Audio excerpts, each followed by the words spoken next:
নমস্কার বন্ধুরা, আজ আমি নিয়ে এসেছি শিমের সেরা স্বাদের একটি রেসিপি, যেটা শীতের দুপুরে গরম গরম ধোঁয়া ওঠা ভাতের সাথে একদম জমে যাবে। আর আমি বাজি ধরে বলতে পারি এটা খেতে এতটাই টেস্টি হয় যে শিম খেতে অপছন্দ করে সেও কিন্তু একদম আঙুল চেটে খেতে বাধ্য হবে। আর বানানোর পদ্ধতি একদমই নতুন, তবে খুবই সহজ ও সাধারণ। অল্প সময়ে আর নামমাত্র তেল মশলায় এই রান্নাটা কিন্তু তৈরিও হয়ে যায়। তো প্রথমেই রান্নাটা তৈরি করার জন্য আমি এখানে প্রায় 400 গ্রাম মতো শিম নিয়েছি। এবার শিমের দুদিকে যে সরু সুতোর মতো অংশ থাকে সেগুলো দেখুন এইভাবে বের করে নিচ্ছি। তো একই রকমভাবে সমস্ত শিমগুলোই রেডি করে নিয়েছি। এবার শিমগুলোকে কিন্তু খুব ভালোভাবে পরিষ্কার করে ধুয়ে নেব। তো শিমগুলোকে একদম পরিষ্কার করে ধুয়ে নিয়েছি। আর আমি এখানে গোটা গোটাই শিম রান্না করব। তো অনেক সময় কি হয়, শিমের মধ্যে পোকা থাকে। তো এই রকম গোটা রেখেই বুঝবেন কিভাবে যে শিমের মধ্যে পোকা আছে। দেখবেন শিমটাকে একটু লাইটের দিকে ধরবেন, তাহলেই কিন্তু বোঝা যাবে। ভিডিওর মধ্যে জিনিসটা হয়তো ঠিক দেখাতে পারছি না, তবে আপনারা শিমগুলোকে লাইটের দিকে ধরলেই কিন্তু পরিষ্কার করে বুঝতে পারবেন। তো এবার আমি গ্যাস অন করে কড়াই বসিয়ে সামান্য একটু জল দিয়ে তারপর এর মধ্যে অল্প একটু লবণ দিয়ে ভালোভাবে মিশিয়ে নিলাম। এবার জল যখন এইরকম ফুটতে শুরু করবে তখন এর মধ্যে কেটে ধুয়ে রাখা শিমগুলো দিয়ে দিচ্ছি। শিমগুলো দিয়ে একটু নাড়াচাড়া করে মিশিয়ে নেব। মিশিয়ে নিয়ে এবার এগুলোকে হাই ফ্লেমে একটা ঢাকনা দিয়ে জাস্ট কিন্তু 2 মিনিট মতো ভাপিয়ে নেব। খুব বেশিক্ষণ না, জাস্ট কিন্তু 2 মিনিট মতো ভাপিয়ে নিতে হবে। তো দেখুন 2 মিনিট মতো ফুটিয়ে নিয়েছি। আর শিমের কালার দেখুন একটু চেঞ্জ হয়ে গেছে। আর দেখেই বুঝতে পারছেন শিম কিন্তু একদম সেদ্ধ হয়ে যায়নি, একটু জাস্ট ভাপিয়ে নিয়েছি। তো এবার শিমগুলো উঠিয়ে নিচ্ছি।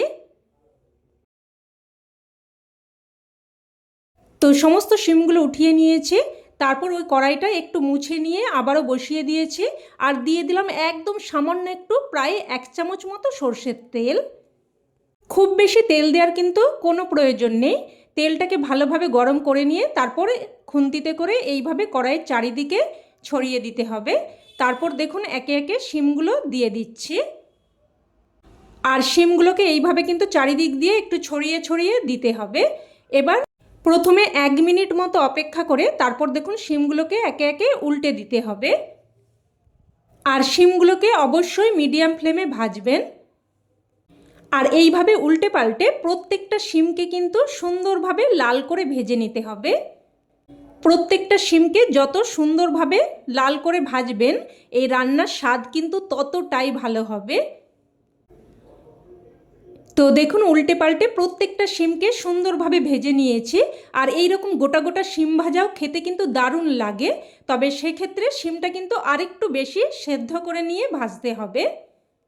তো সমস্ত শিমগুলো উঠিয়ে নিয়ে আমি আবারও সামান্য একটু প্রায় 1 চামচ মতো সরষের তেল দিয়ে দিয়েছি। ফোড়নে দিয়ে দিলাম 1/2 চামচ কালো জিরে আর 2টো শুকনো লঙ্কা, 2টো কাঁচা লঙ্কা দিয়ে দিয়েছি। তবে ঝালটা কিন্তু অবশ্যই আপনারা আপনাদের স্বাদ অনুযায়ী দিয়ে দেবেন। আর আপনারা অনেকেই হয়তো বলবেন যে বারে বারে তেল দিচ্ছি, তবে আমি যদি একেবারেই তেলটা দিতাম তাহলে কিন্তু শিম সমস্ত তেলটাই টেনে নিত আর তাতে করে রান্নাতে তেলটা বেশি লাগতো। তো লঙ্কাগুলো ভেজে উঠিয়ে নিয়ে তারপর এখানে একটা ছোট্ট সাইজের পেঁয়াজকে আমি এই রকম ঝিরিঝিরি করে কেটে দিয়েছি।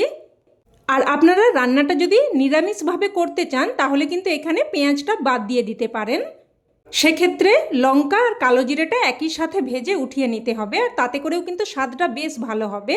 তো পেঁয়াজগুলোকে দেখুন হালকা একটু নাড়াচাড়া করে নিয়েছি।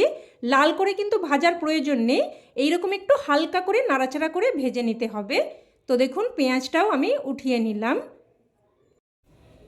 এইবার কড়াইতে কিন্তু আর তেল দেওয়ার প্রয়োজন নেই। তো এখানে দিয়ে দিলাম প্রায় 2 চামচ মতো সাদা তিল। মোটামুটি 400 গ্রাম শিমের জন্য এখানে প্রায় 25 গ্রাম মতো সাদা তিল লাগছে। তো এবার মিডিয়াম ফ্লেমে নাড়াচাড়া করে সাদা তিলটাকে ভেজে নেব। একটুক্ষণ ভাজার পরেই দেখবেন যখন তিল থেকে একটা সুন্দর ফ্লেভার বেরোতে শুরু করবে আর তিলগুলো একটু চিটপিট করে ফুটতে শুরু করবে, ততক্ষণ অবধিই কিন্তু ভেজে নিতে হবে। দেখুন তিলগুলো কিন্তু বেশ হালকা লালও হয়ে গেছে। তো তিলগুলো উঠিয়ে নিয়েছি। এবার এখানে নিয়েছি একটা মিক্সিং জার। মিক্সিং জারের মধ্যে ভেজে রাখা তিলটা নিয়ে নিচ্ছি, সাথে হাফ চামচ মতো পোস্ত দিয়ে দিচ্ছি। তবে আপনারা চাইলে কিন্তু শুধুমাত্র সাদা তিল দিয়েও রান্নাটা করতে পারেন। এবার যে লঙ্কাগুলো ভেজে উঠিয়ে রেখেছিলাম ওখান থেকে আমি শুধুমাত্র ভাজা কাঁচা লঙ্কাগুলো নিয়ে নিয়েছি, আর শুকনো লঙ্কাটা কিন্তু আমার পরে লাগবে। তো প্রথমে মিক্সিং জারটা শুকনো অবস্থায় একবার ঘুরিয়ে নিয়ে তারপর দেখুন অল্প জল দিয়ে মিশিয়ে নিলাম। খুব বেশি জল দেওয়ার কিন্তু প্রয়োজন নেই, মোটামুটি তিলটাকে মিহি করে পেস্ট করার জন্য যতটুকু জল দরকার ততটুকুই দিয়ে দিয়েছি। তো দেখুন একদম সুন্দরভাবে মিহি করে পেস্ট করে নিয়েছি। এবার এখানে নিয়েছি একটা টিফিন বক্স। এবার এই টিফিন বক্সের মধ্যে পেস্ট করে রাখা সাদা তিলটা দিয়ে দিচ্ছি। মিক্সার জারটা ধুয়ে সামান্য একটু জল দিয়ে দিলাম। এবার যে পেঁয়াজ আর কালো জিরেটা আমি ভেজে উঠিয়ে রেখেছিলাম ওটা দিয়ে দিচ্ছি। দিয়ে দিচ্ছি স্বাদ অনুযায়ী লবণ, আর শিমের মধ্যে কিন্তু অল্প লবণ দেওয়া ছিল, তো সেই মতো বুঝেই লবণটা দিয়ে দিয়েছি। আর দিয়ে দিলাম সামান্য একটু চিনি। একটু চিনি দিয়ে দিলে স্বাদটা সুন্দরভাবে ব্যালেন্স হবে আর খেতেও কিন্তু খুবই ভালো লাগবে। তো সব কিছু ভালোভাবে মিশিয়ে নিলাম। ভালোভাবে মিশিয়ে নিয়ে এবার এখানে ভেজে রাখা শিমগুলো দিয়ে দিচ্ছি। তো সমস্ত শিমগুলো দিয়ে এবার বেশ ভালোভাবে হাতের সাহায্যে মিশিয়ে নেব। আর বন্ধুরা, এই শীতে টাটকা শিম থাকতে থাকতে এই রেসিপি কিন্তু অবশ্যই একবার বানিয়ে দেখবেন, না হলে কিন্তু আপনারা খুবই মিস করবেন। তো ভালোভাবে মিশিয়ে নিয়ে এবার যে শুকনো লঙ্কাগুলো আমি আলাদাভাবে ভেজে উঠিয়ে রেখেছিলাম ওটা দেখুন হাতে করে এইভাবে একটু গুঁড়ো করে নিলাম। এবার এগুলো উপর দিয়ে ছড়িয়ে দিচ্ছি। এবার এখানে দিয়ে দিচ্ছি সবশেষে 1 চামচ মতো কাঁচা সর্ষের তেল। আর দেখুন বন্ধুরা, রান্নার আগেই এটা দেখতে কতটা লোভনীয় লাগছে, আর রান্নার পর পুরোটা দেখুন তাহলেই বুঝতে পারবেন। তো টিফিন বক্সটা খুব ভালোভাবে আটকে নিলাম। এবার আমি এখানে দেখুন একটা প্রেসার কুকারের মধ্যে একদম অল্প একটু জল নিয়েছি, খুব সামান্য কিন্তু জল নিতে হবে। তারপর এই টিফিন বক্সটা প্রেসার কুকারের মধ্যে দিয়ে আমি কিন্তু এটাকে জাস্ট একটা সিটি দিয়ে দেব। আর অবশ্যই করে কিন্তু টিফিন বক্সের ঢাকনাটা ভালোভাবে আটকে দেবেন। আর আপনারা চাইলে কড়াইয়ের মধ্যে অল্প জল দিয়ে তারপর মিডিয়াম ফ্লেমে 10 মিনিট মতো ভাপিয়ে নিতে পারেন, তবে সেক্ষেত্রে কিন্তু সময়টা অনেকটাই বেশি লাগবে। আর প্রেসার কুকারের মধ্যে কিন্তু একটা সিটি পড়তে 5 মিনিটও সময় লাগবে না। তো দেখুন একটা সিটি পড়ে গেছে। এবার আমি গ্যাসের ফ্লেম বন্ধ করে দিলাম, আর যতক্ষণ না বাষ্পচাপটা একদম ভালোভাবে বেরিয়ে যাচ্ছে ততক্ষণ অবধি কিন্তু রেখে দিয়েছিলাম। তো প্রেসার কুকারের ঢাকনা খুলে নিলাম। এবার টিফিন বক্স বের করে নিচ্ছি। দেখুন বন্ধুরা, যেমনই রং তেমনই কিন্তু স্বাদ ও সুগন্ধে ভরপুর। সর্ষে পোস্ত দিয়ে ভাপা রেসিপি তো অনেকবারই খেয়েছেন, এইভাবে তিল দিয়ে ভাপা খেয়ে দেখবেন। এটা যেমনই টেস্টি সাথে সাথে তেমনই কিন্তু হেলদি।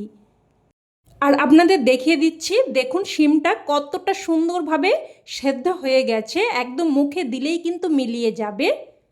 শীতের দুপুরে গরম গরম ধোঁয়া ওঠা ভাতের সাথে এইরকম একটা রেসিপি থাকলে আর কিন্তু অন্য কোনো কিছুই লাগবে না। এইভাবে অবশ্যই একবার বানিয়ে দেখবেন, তবেই কিন্তু বুঝতে পারবেন আমি কেন এতটা জোর দিয়ে বলছি। তো রেসিপি কেমন লাগলো অবশ্যই কমেন্টে জানাবেন, আর ভালো লেগে থাকলে প্লিজ একটা লাইক দিয়ে দেবেন।